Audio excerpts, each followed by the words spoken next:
in today's video, we have quite a lot of things to do. It's week 3. We haven't actually been able to get out into our garden for the last 10 days or so because of the weather conditions. So we need to make light work of that in week 3. Also in today's video, have we found the perfect ingredient to make compost?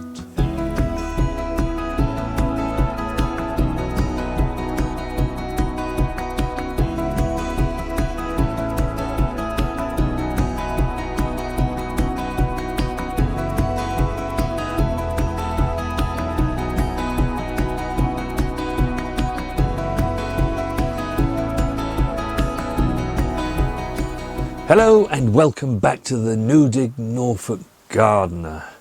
Now, I've got much to do. I've got harvest to make for Mrs. W. I've got weeds to pull in the garden where they are. I need to defoliate some of the plants where the leaves are no longer doing them any good. I've got compost to spread, but I've got all of week 3 to work through that. So let's not waste any time. Let's get on. Now, we've been seeing how our potatoes store in these tubs all year. We know they were fine before Christmas, but let's not forget, we've seen temperatures of -6 overnight and it's been very cold by day. So the question is, how did these Manure potatoes get on with all that cold weather? And do we still have nice potatoes to eat? Fingers crossed. Ooh, I saw some. One's dropped out too, Mrs. Oh, really? Oh, yeah. Yes, we have potatoes. They're still nice and hard. Brilliant. And these are the ones that we planted in April of last year, wasn't it? Yeah. They are. That's when they went in. Yeah. We put 2 seed potatoes into these tubs. We did. Yes. Yeah, they're main crops, so I only put 2 in. Yeah. So I've got a Charlotte one too, because I've got some salads and things to have during the week, and it's lovely to have a few Charlotte potatoes with those. And we'll see how they fared. We planted these last March. So they've been in these tubs for a long time. They have. They have. Oh, I can see potatoes. There, yeah.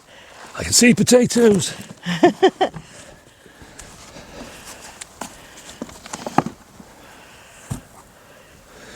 Let's have a look. Oh, yeah, there's a few there.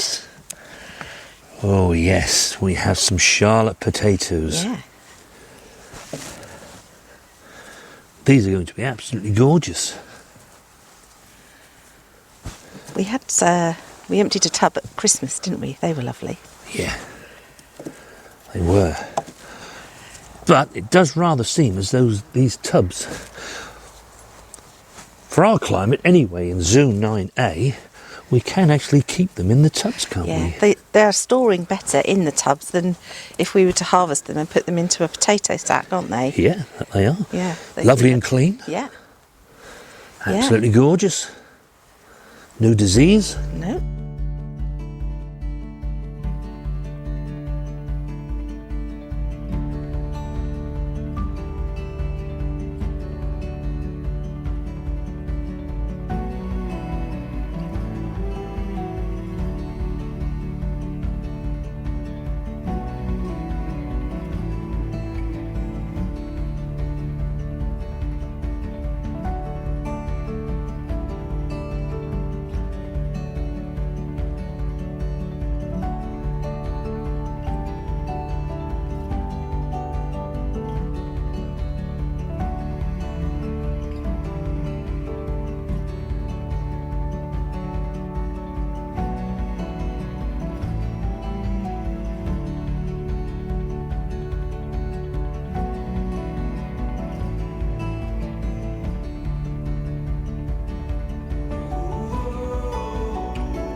Another job on my list is to put down some more wood chip over the middle here between the autumn raspberries and the summer raspberries and the blackberry. We put some down here last year. It worked really well. We've hardly seen a weed, have we, really? No, Just the odd one to good. pick. But you can actually see all the soil life has actually taken that all down into the soil. There's not much left. It had a good mulch last season, so I had some more wood chip delivered last September, and we'll repeat that process all over again.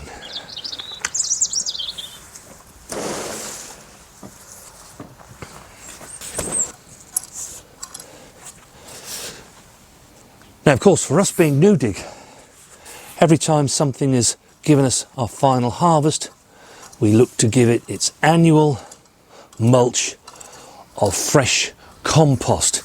It's also a time when I can take out any weeds that I may have missed or that were hiding underneath the plants. In this case, there were brassicas in here, and if you watched, I'm sure it was our last video, all about the frosty weather, I actually harvested the cabbages from here. Everything else had finished, so they were twisted out, leaving the bulk of the roots behind. And you can see I've spread some lovely fresh compost here, and it's all ready for those onions that we sowed. Will actually go in here. Now, first thing this morning, I tasked Mrs. W with a job. I needed her to make us our shelving units that will go into the polytunnel this year to accommodate all of those seedlings that we're going to be growing.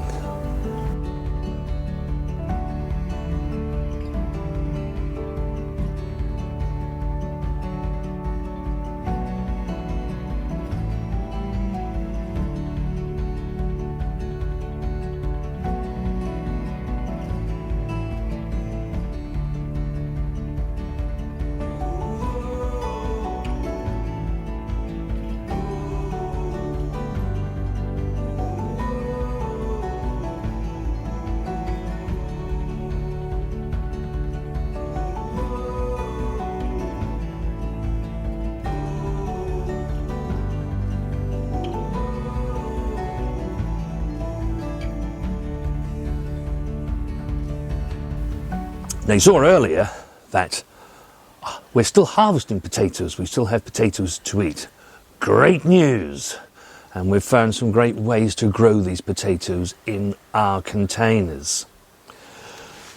But it's actually time now for me to start planting the next potatoes. If you can only grow potatoes outside, of course, this is not an option for you. They will need to remain undercover for the foreseeable until we no longer see the frosts. We have a polytunnel, as you know. We also have a greenhouse. But if you had a cool conservatory, that would be fine too. You just don't want it to freeze overnight.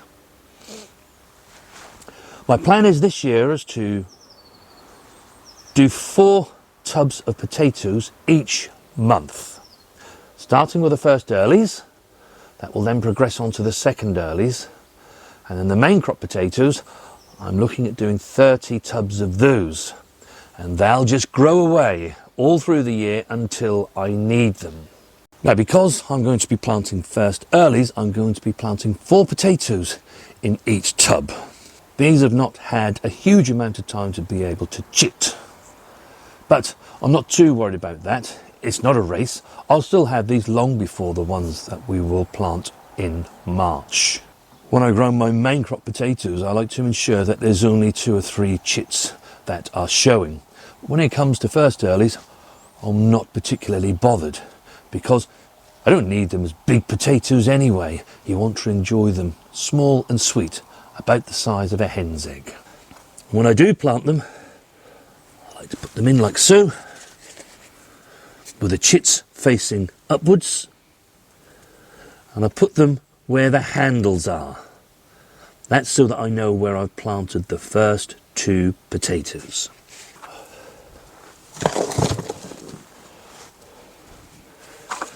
I don't often have a spade in my hand, Mrs. W. You certainly don't. And by placing those potatoes there, I now know that the next 2 can go in here.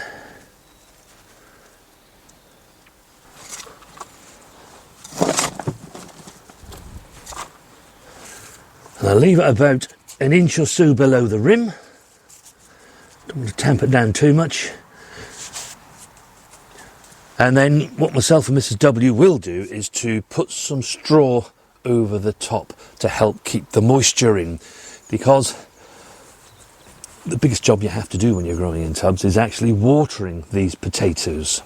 And in really hot weather, of course, you could be watering them every other day, and if you've got 30 or more tubs, it's a lot of watering. So the more we can conserve the water, the better. Now, these are a variety that we're growing called Swift. We have grown those before. The reason why I choose that variety this year is because they can be ready within 8 weeks. Probably going to be more like 10 or 11 weeks, maybe 12 weeks. We did Rocket last year and we got a nice harvest from those, but we only started growing them in February, didn't we? We did, yeah. But what we have learnt is that polytunnel does keep the frost at bay. And if we really were going to get a harsh one, so that it looks like it might go in minus temperatures, I'll just fleece over the top to keep the frost away. Mrs. W also needs some carrots. And these have done really well in this Vegegar raised bed. You can see they're lovely and clean. Not a trace of carrot fly. And this bed has actually been lightly frozen with the frost that we've had over the last 10 days or so. But this morning, myself and Mrs. W went to visit one of our neighbours in the village, John and Gemma. And from there, we saw something that we think could be absolute compost gold.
Goat manure.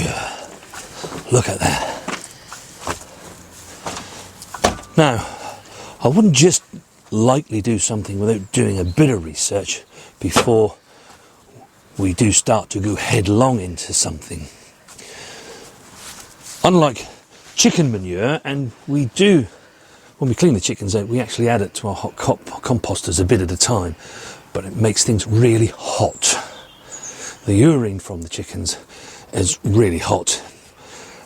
Although it's a great source of nitrogen, you simply can't use it for a while. But with goats, it's not so hot. And you tend to get less weed seeds because of the way that they digest their food. So this shouldn't take as long to compost down as other animal manures. The other added benefit to this is that you can see the hay bedding that John and Gemma use serves as a fantastic brown. So it's mixed.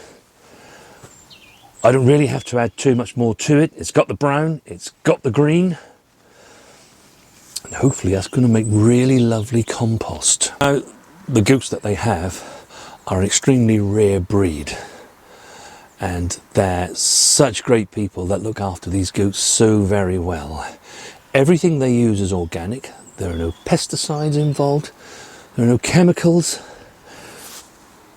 So I can quite confidently compost this with this hay, knowing that it's not being treated with anything.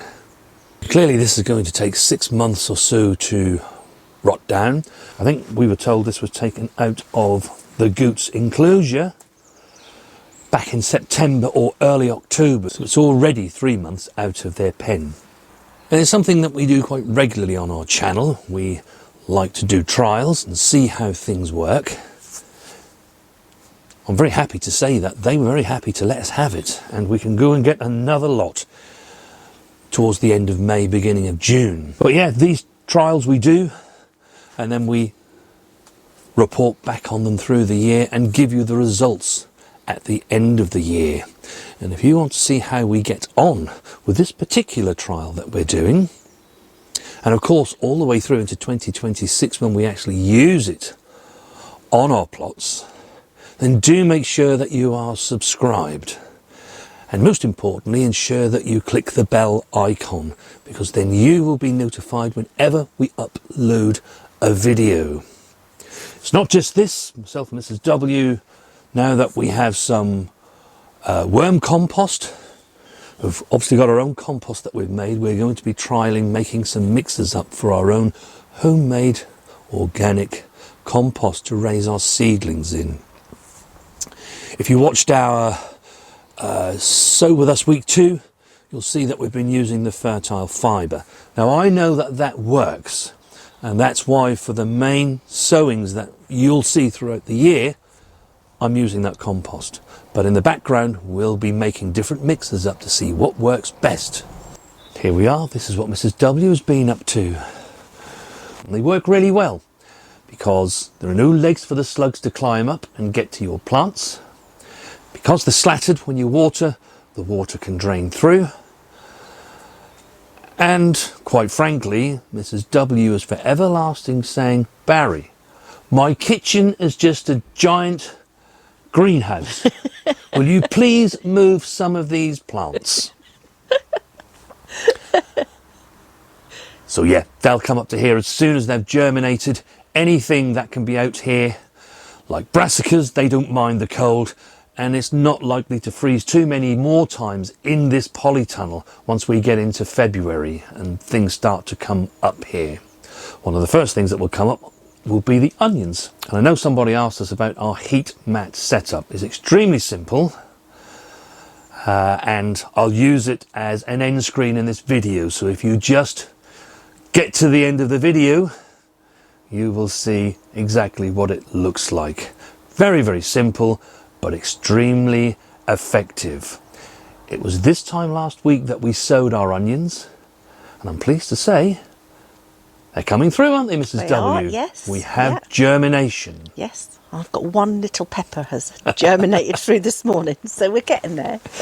Now you may have wondered over the last 2 or 3 months why we haven't grown anything towards the back of the polytunnel. Everything is in the side beds and in the centre. The reason is, as that's where I'm going to be keeping my potatoes. Remember the potatoes we planted earlier in the video? There they are. We can also make great use of our Harvest Watermate. 4 tubs, there are 4 lines here. All I've got to do is come in, press the button, and it will water those potatoes for me. Lovely. And of course it is the great thing about having a polytunnel or a greenhouse. You can get them set up so that you can grow things over winter, have fresh harvest by the time we get into the spring, but you can also protect things like potatoes and get some away much, much earlier. Do let us know how your seedlings are getting on if you've already started to sow. I hope they're doing really well. Let us know your plans to keep them safe. Do you keep them indoors? And do you get berated by your other half like I do? Not anymore. Got a shelving unit there and there.